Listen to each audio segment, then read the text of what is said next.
Hello, everybody. I've had the unique experience, really for the last 9 years, um, over that time, being with hundreds of people, sitting with hundreds of people when they woke up. And I've learned a lot about waking up. And when I say people waking up, I'm just no non-dual police. We're just using regular language. So I surely understand. So every lump of conditioning, which is really what that unit is, that's a lump of conditioning. And awakeness, pure clarity itself, which is what you really are, is being it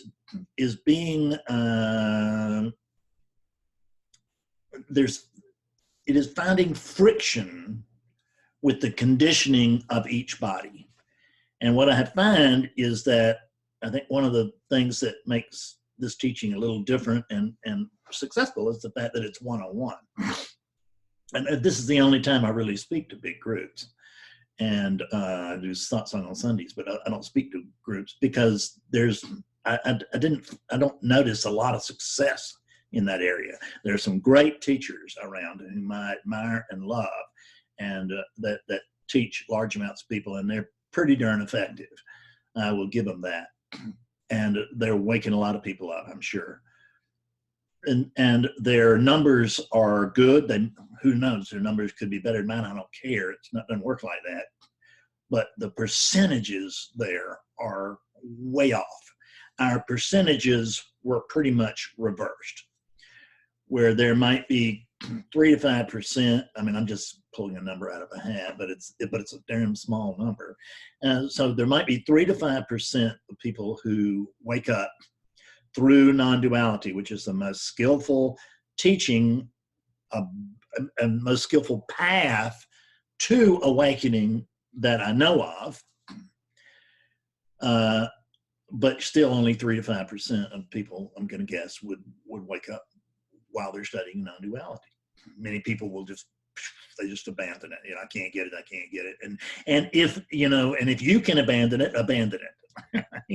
Because if you don't, you're going to reach a point where it won't abandon you. It won't let you abandon it. And your head will be too far inside the tiger's mouth, as they say.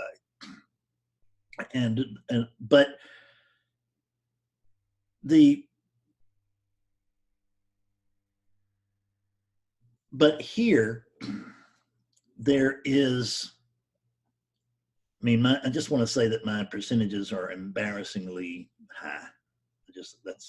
That'll take care of it.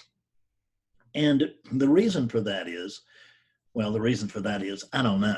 I really don't. I don't know what I am. I don't know what's going on. I don't know how this thing started working through this apparent unit or any of that. I don't really have any idea. So I'm just telling you a story. So it looks to me, which is coming from an individual. It's not really, but it feels like it. It looks like it. So it seems to me that every bundle of conditioning is different. So you can't talk to bundles of units and bundles of conditioning, which is units, a crowd of people. You can't really talk very effectively to a bunch of them at the same time, because everybody's stuck everybody is believing different thoughts, right? And that's the truth. And you have to work through those, coming to help people see through those thoughts that are being believed in order for the truth to simply be unveiled. And there's nothing to the truth. There's nothing, no wonderment in this. There's wonderment, but there's no shock for me, even though I'm surprised every time. Because there's common ground. There's common ground in every single awakening. And that's what I've come here to discuss today, is that common ground. Yes, it's different for every single unit, but there's a commonality for every single unit. And of course, it's not the unit that's waking up, it's awakeness itself, but it's coming, but awakeness is being clouded by conditioning, mental, physical, DNA, nature, nurture, all of it. And because, see, in truth, awakeness is always clear, always here, always clear. And you don't need to worry about waking up because you're already awake. But your experience will hinge upon you knowing that you're already awake. And just you going over there and saying, okay, I'm awake and I know it, unfortunately will not probably change your experience much of it all. So that ain't the way. So the common thread that I have found is that every client I have ever had, except for, every client that I've ever had, no exceptions. Every client that I've ever had has been in the same spot. I've talked about this before, but it's time to go into it at more length. And that is, that's the bubble of self-reflection. This is where, if you're not awake right now, in this moment, you're here. And I don't care who you are. I don't care how long you've been, quote, saying that you're awake, and you might have, but there's just, enlightenment is all about right now. So it's not about that great experience I had 3 years ago, 5 years ago, 10 years ago, or 25 years ago that people are always so hot to tell me about. And I get it. I mean, I was hot to talk about mine too. I had an awakening in 1992, and I wanted everybody to know about it because I wanted everybody to know I woke up. But unfortunately, Fred claimed, the ego came in and just claimed that awakening right away, which is what typically happens. That's why you're not awake right now. You're in the bubble of self-reflection. I had a client recently. I could not believe my eyes and ears, but it is true. And I say recently, this is probably a couple or 3 months ago. It's been a while. But I don't get anything but brainiacs. And so this was a typical brainiac. But this particular brainiac was really, really deeply, I mean, he was in here, but he was upside down in here. I mean, just gone. And he didn't know it. He thought he was right on the cusp of awakening, or he thought maybe he thought he was on the cusp. He knew he had not woken up, but it'd be okay with me if I said, well, you're already awake, so there's no reason for us going forward with this session. But we had gone for a while, and I was going through some of the routine stuff that I have done with hundreds and hundreds of people successfully. And this guy had the nerve to tell me, yes, I understand all that. I mean, I freely admit all that. Let's just go ahead and move to the important stuff part, can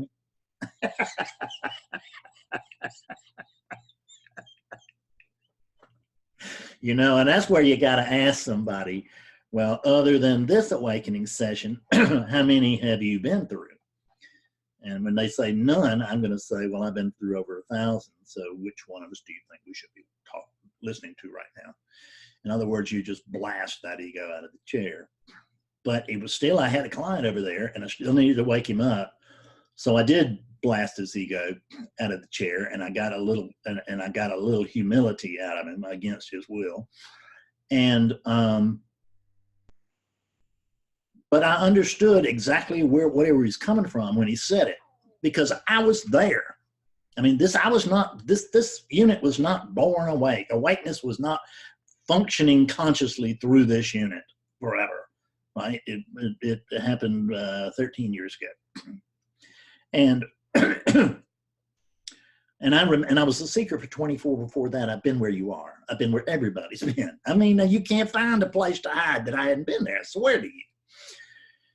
So I know where you are in general, and I know where you want to go. So what I find out is where you are, even though everybody is in the bubble of self-reflection. And let me explain this bubble of self-reflection, which I did not do. This woman is in a bubble.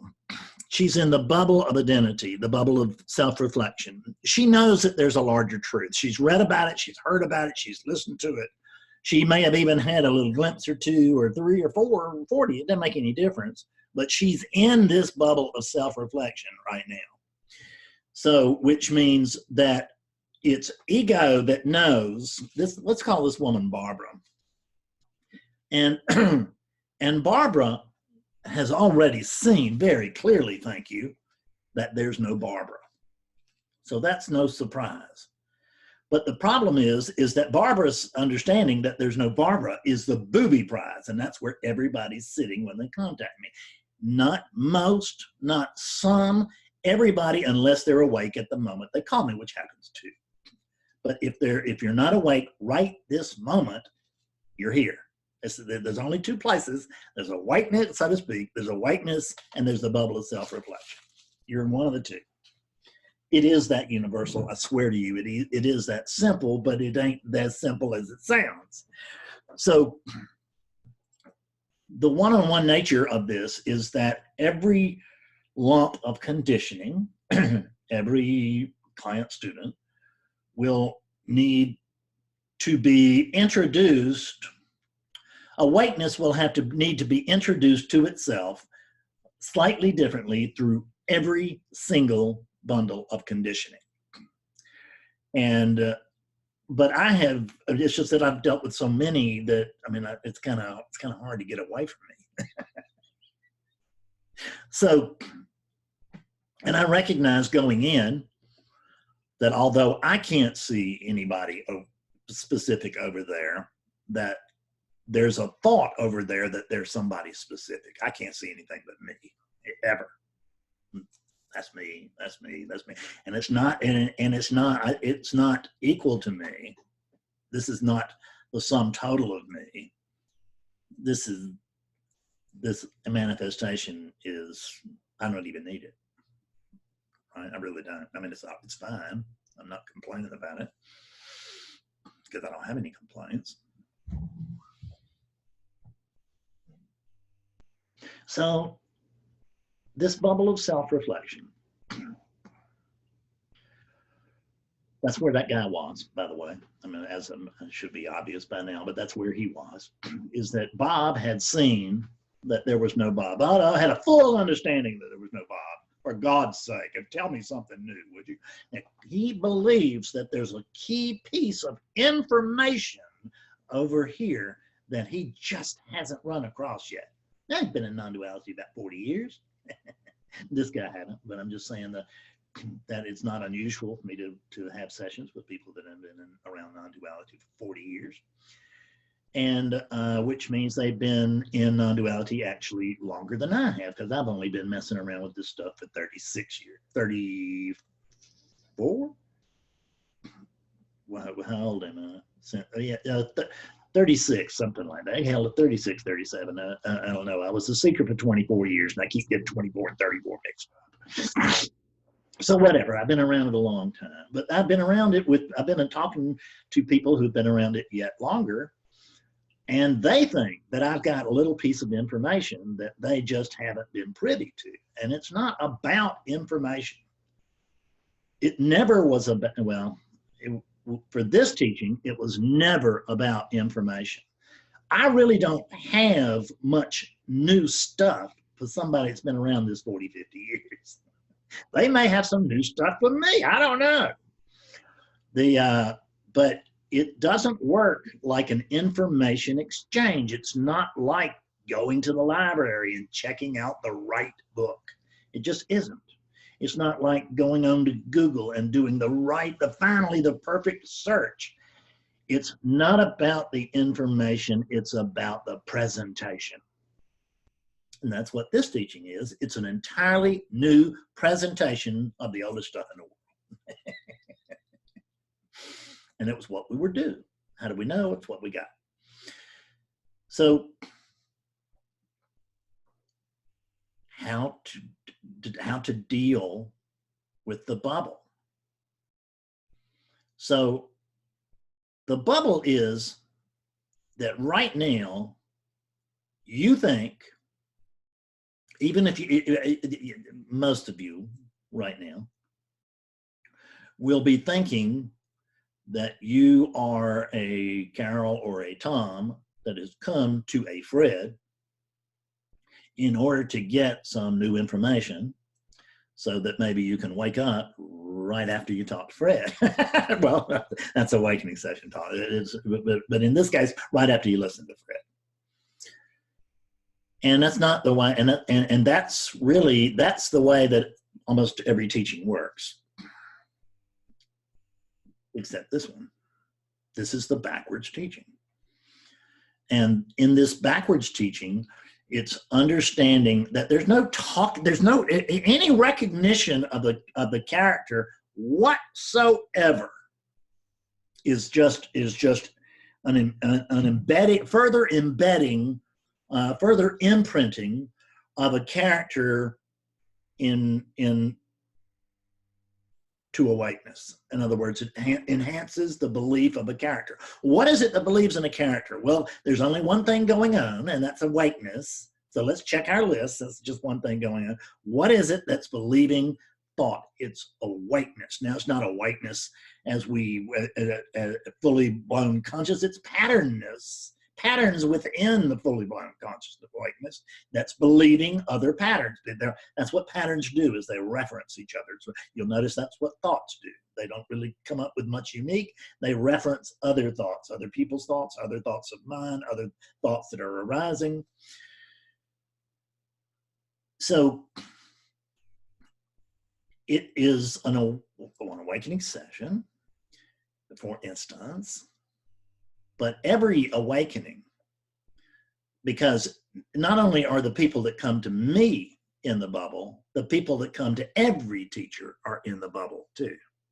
The difference is they're not addressing, is that the bubble is not being addressed. The issue of the bubble is not being addressed. It really is not.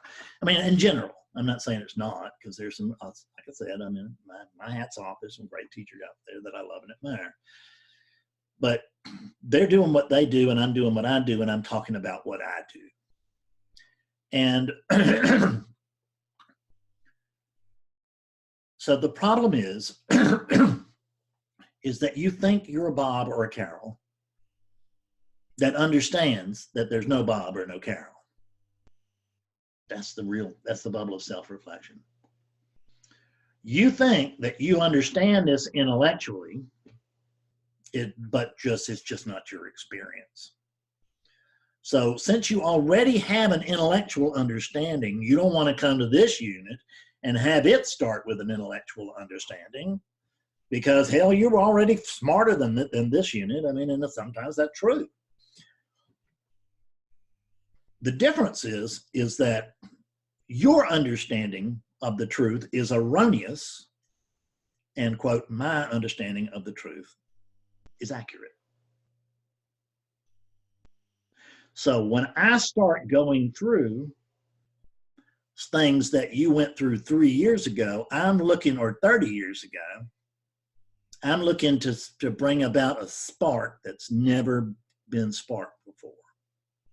I'm trying to cause a thought, or actually not a thought. I'm trying to cause a seeing, an experiential seeing, an experiential kind of understanding, although there's no understanding of non-duality. I don't have the slightest clue. So if you're looking here for understanding, quit, because I don't know. I don't understand. I'm just like my buddy Socrates. I'm no smarter than Socrates. Socrates said he didn't know anything, and I can tell you exactly the same thing. And but he also noticed that the man who knew he didn't know anything had a leg up on everybody. So that's what we're trying to do. Is the first thing for me to do with a client is help them understand that they don't understand, because what they understand is simply not, what they think they understand is simply not true. It's not true because they're confusing who thinks they understand it with what really is, which is, I'm a Bob. I understand there's no Bob. I'm not the body. I'm clear on the fact that I'm not the body, Fred. I know I'm not the body. Now, can we move on? See, but if I let you stop there, you're not going to wake up with me either. So that's not where I That's not where I stopped. I don't let you stop there. That's really where I start. And I'm just telling you, and let me just say that I don't mean any self-aggrandizement whatsoever about in this video. This is not self-promotion. I don't need any self-promotion, trust me. And this is, and I don't need, they're just, I don't have any, the so-called Fred has nothing to do with this. So there's certainly nothing to ever brag about, nothing to take credit for. So I don't mean that way at all. I really want you to understand that, because I know that we look at that we, all of us, it's a very sophisticated world now, and we look at people and we just can't believe they're telling us the whole truth, the full truth, the real truth. And that can happen with spiritual teachers, and that can happen with this spiritual teacher too, is that you can believe that I'm not telling you the truth as it really is, that I'm really holding back, but I'm not. And what I want to tell you is, what I want to suggest is that you listen to this as if I knew what I was talking about and as if it was true. And try it on. And if you don't like the way that things go here, you can go back to your way.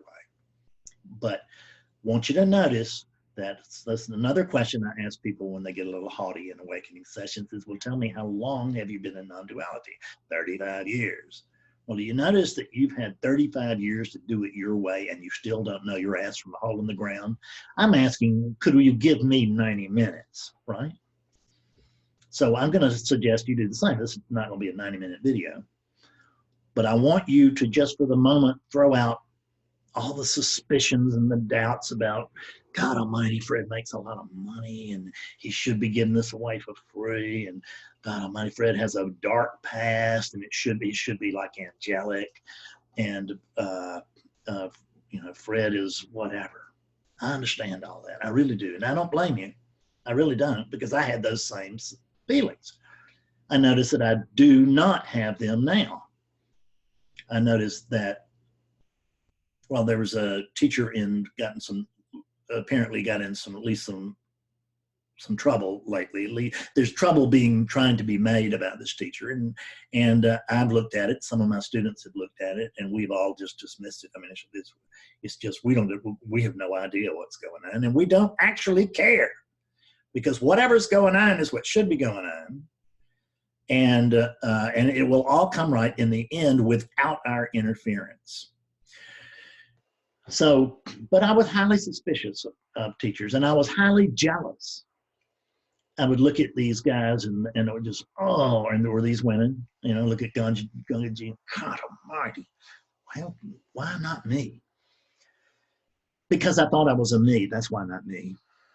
And Ganga Ji had come to see that there was no Ganga Ji. And then you may or may not like her, but she just, I've always found her very pleasant, and just email exchanges. And she once wrote me a letter, which is nice. She was very kind, and I'm not, I guess I am bragging about that, just because she was one of the people that was there when I was coming up. I never was a devout follower of Ganga Ji's, but she was a clear light when I needed one. And she's got a book, The Diamond in Your Pocket, that is worth your reading if you haven't read it. It's a good book. So the truth is that you think you already know some of the truth, and you don't. And that's the bubble. You believe that you know that there's a larger exterior truth, that there's something big, large going on out here. You know that.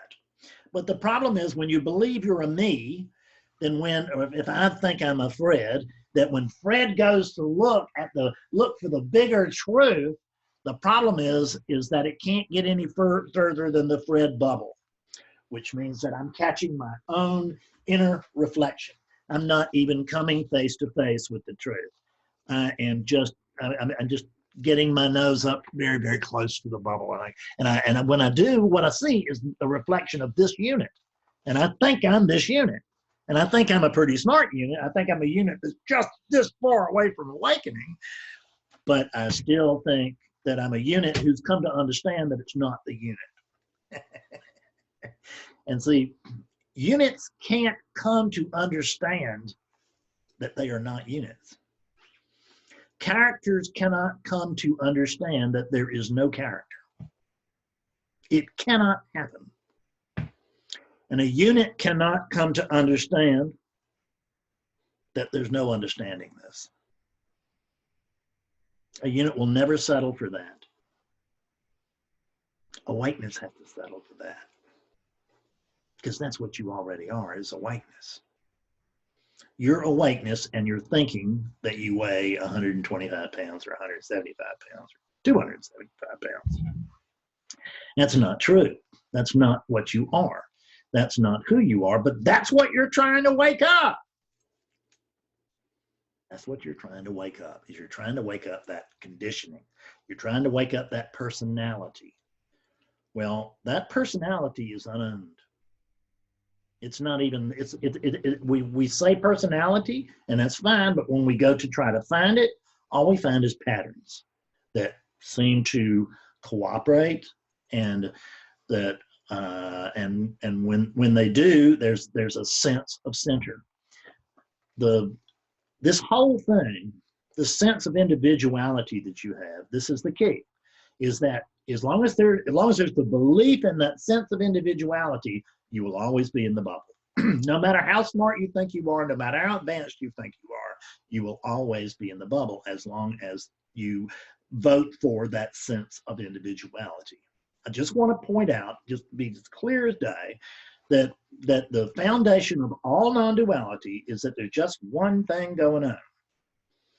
And since there's just one thing going on, then what is it that has a sense of individuality? It has to be the one thing going on.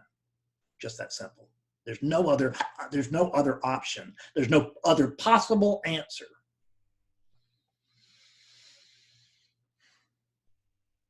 So what has to happen is that awakeness is what has to come to see that there's no character. Awakeness is what has to come to see that there's no waking up this unit any more than there is waking up this crystal glass, right? This glass has no animation to it. I don't want to say it's not alive, because there's only aliveness, but it's not conscious aliveness. It's not anything we can spot. It appears to be just another dead object to us, but this is a dead object too. This body is a dead object. It's a cadaver. I've said this so many times before, but it's absolutely true. You remove the animating presence from that body, you have a cadaver. You're identifying with the cadaver when in fact you are the animating presence. Woo! This is the big deal. See, that bubble cannot be broken through from the outside. It can't even, I mean, much as I think of my abilities, that I can't break in either. I can't make you come out of the bubble. What I can do is I can trick you into touching the inside of the bubble yourself. And that's what has to be done. But that can't happen until you understand that you're in the bubble to begin with. So I keep saying awakening sessions because this is where people, that's where I am, and that's where my experience with waking people is. It's in awakening sessions. So in awakening sessions, it's coming to, it is a way sort of tricking awakeness into touching the bubble. And it's the bubbleless bubble. There's no bubble there. It's the gateless gate. It's the doorless door, right? It really is true. And we had a gate out here in our yard, which leads from the front yard to the side yard. But I mean, it's just names. It's the same yard. It's the same air. And there's no gate to it. And we call it the gateless gate because it's not leading from anywhere or to anywhere. It's just a gateless gate. Just there. It's just a gate. That's what you're faced with.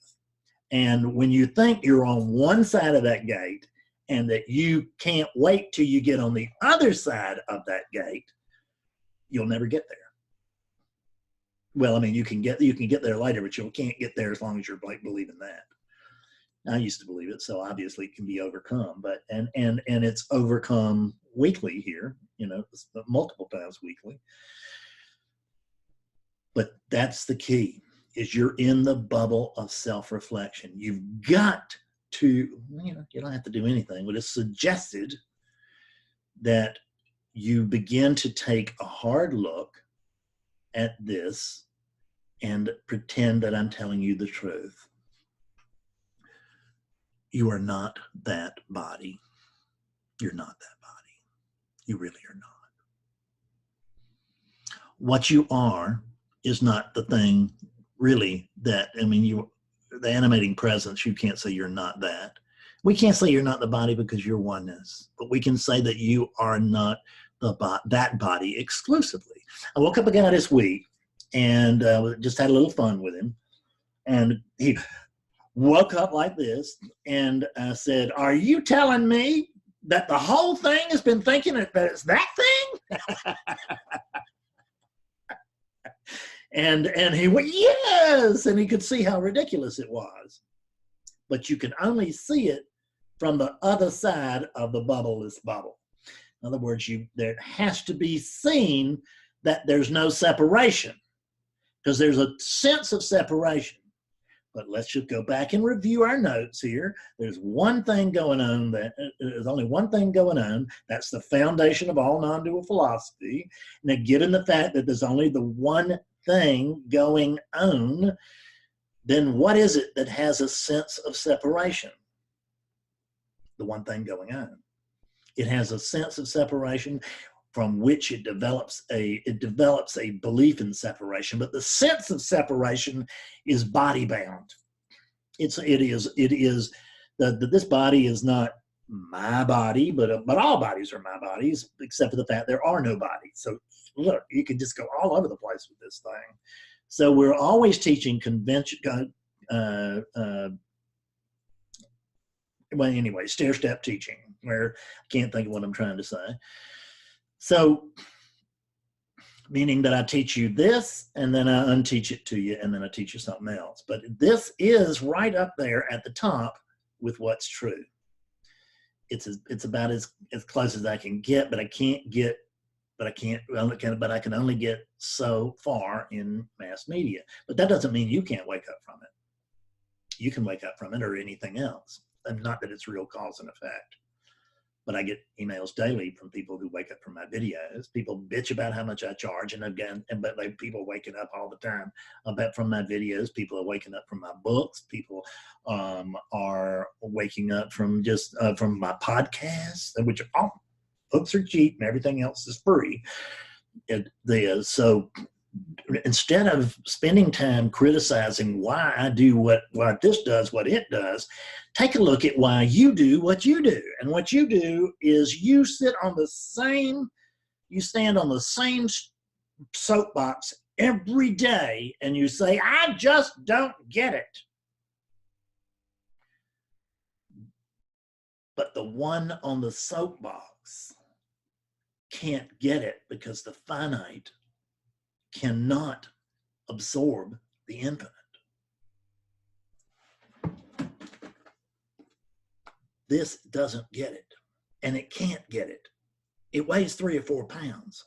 How about let's compare this to the rest of the universe, because this thinks it understands everything else. Any arrogance in that? I find quite a bit.